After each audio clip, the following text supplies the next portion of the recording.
ญญาอยู่ฝั่งน้ำคาไว้วอนพระบางองค์พระศักดิ์สิทธิ์ช่วยเนรมิตให้ความรักสองเฮาคงนานพระธาตุผู้ศรี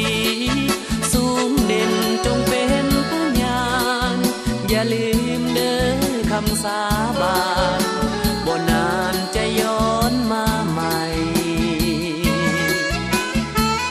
จำจากเมืองหลวงพระบางห่างลาฝากคำสาบานสัญญาจะมาน้องให้ได้จะมาสู่ขอนำแม่พ่อด้วยความจริงใจจงรอความรักจากอ้ายขอฟังใจอยู่หลวงพระบ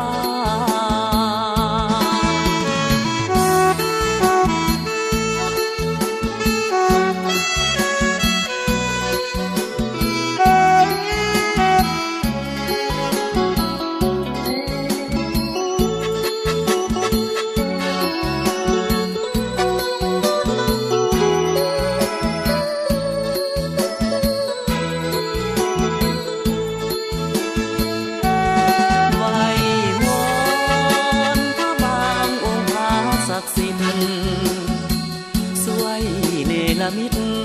ให้ความรักสองเฮาคงนานพระธาตุผู้ศรี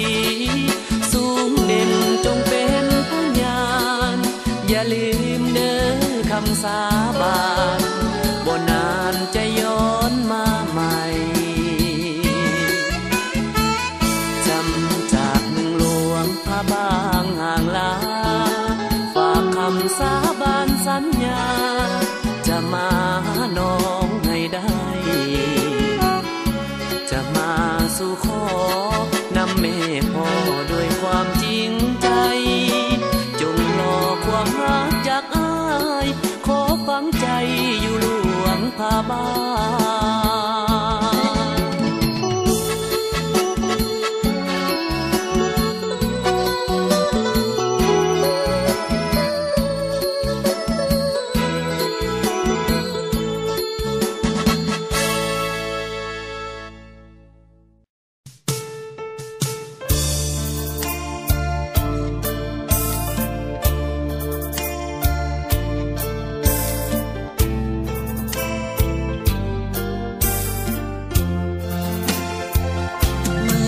สามแดนเหนืองามเหลือสุพรรณนา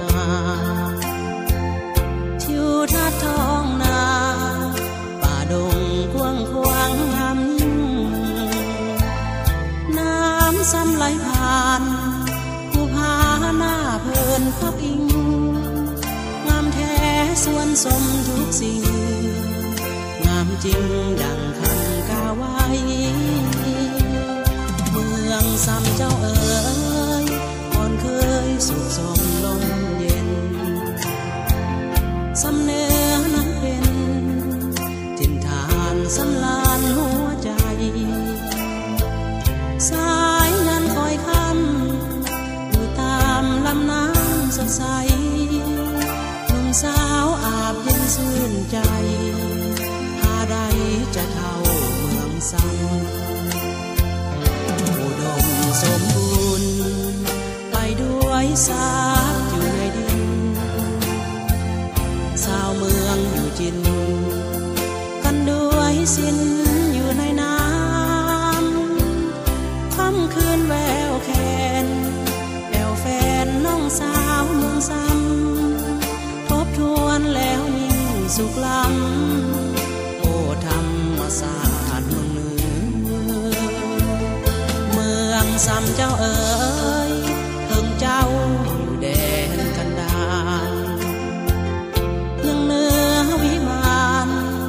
ตาการบ่มีหูเบื่อถึงความจำจำภาคจากทินเมืองเหนือคิดถึงเมืองซ้ำทุกเมื่อบุญเหลือจะหวนกลับคืน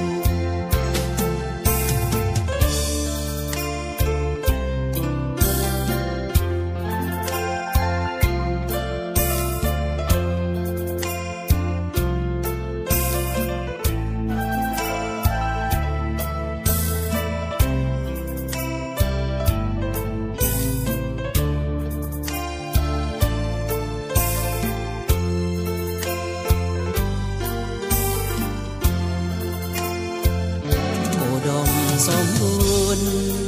ไปด้วยทรัพย์อยู่ในดินชาวเมืองอยู่จิน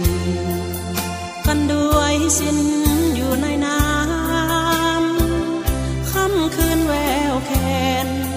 แก้วแฟนน้องสาวเมืองซ้ำทบทวนแล้วยิ่งสุขล้ำโอ้ธรรมศาสตร์เมืองเหนือเมืองซ้ำเจ้าเอ๋ยเพิ่งเจ้าอยู่แดนกันดารยังเหนือวิมานตาการบ่มีเบื่อ